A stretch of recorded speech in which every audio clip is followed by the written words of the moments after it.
প্রায় ২ কোটি টাকা ব্যয়ে সিলেট ওসমানী আন্তর্জাতিক বিমানবন্দর থেকে কার্গো সার্ভিসের সব ব্যবস্থাপনা তৈরি হলেও ঝুলে যাচ্ছে বাস্তবায়ন। ৩ বছর আগেই অবকাঠামো নির্মাণ, পরীক্ষা নিরীক্ষার স্ক্যানিং মেশিন বসানো সহ সব ধরনের কাজ শেষ করে সিলেট বিমানবন্দর কর্তৃপক্ষ, কিন্তু নানা জটিলতায় তা আটকে আছে বছরের পর বছর।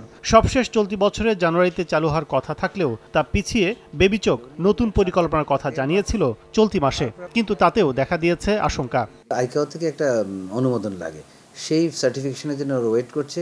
আমরা খুবই আশাবাদী যে মার্চের ফার্স্ট উইকে নাইলে সেকেন্ড উইকে ফুল অপারেশনাল স্টার্ট। এদিকে গ্রাউন্ড হ্যান্ডলিংয়ে কার্গো সার্ভিসের সব ধরনের সেবা দিতে প্রস্তুত বলে জানিয়েছে বাংলাদেশ বিমান। সিলেট থেকে বিশ্বের যে কোনো গন্তব্যে বিমানযোগে পণ্য পরিবহনের ক্ষেত্রে সেবা দেওয়ার জন্য বিমান Bangladesh airlines as a ground handling agent সম্পূর্ণ প্রস্তুত।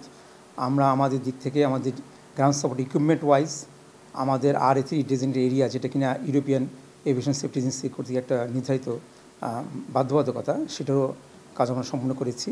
ACC3 সহ সব কাজ আমরা সম্পূর্ণ করেছি। মূলত সিলেট অঞ্চলের প্যারিশেবল পণ্য রপ্তানি প্রাথমিকভাবে মূল লক্ষ্য বেবিচকের, কিন্তু বাণিজ্যিকভাবে ঢাকার পরে সিলেট এয়ারপোর্টকে কার্গো সার্ভিসের দ্বিতীয় অপশন হিসেবে তৈরি করা হলেও ব্যবসায়ীরা বলছেন যোগাযোগ সহ নানা সংকটের কথা।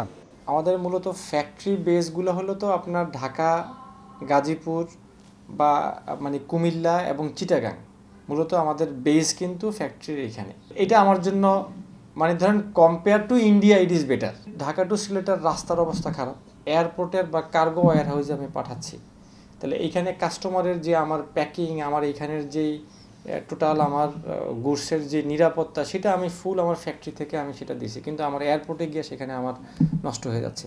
এখন এই ইন বিটুইন কিন্তু আমিও জানতেছি না যে আমার মালটা নষ্টভাবে বাইরের কাছে যাচ্ছে নাকি না প্রপার শেপে যাচ্ছে। তথ্য বলছে ব্যবসায়িকভাবে লাভ ক্ষতির হিসাব না কষেই সিলেট বিমানবন্দরে নির্মাণ করা হয়েছে কার্গো অবকাঠামো। পণ্য স্ক্যানিংয়ে 2টি এক্সপ্লোসিভ ডিটেকশন সিস্টেম বা EDS মেশিনের মধ্যে অচল হয়ে রয়েছে একটি। এছাড়া এখনও কার্গো সার্ভিসের অনুমতিও মেলেনি আইকাও থেকে। কাজল আব্দুল্লাহ, সময় সংবাদ, ঢাকা।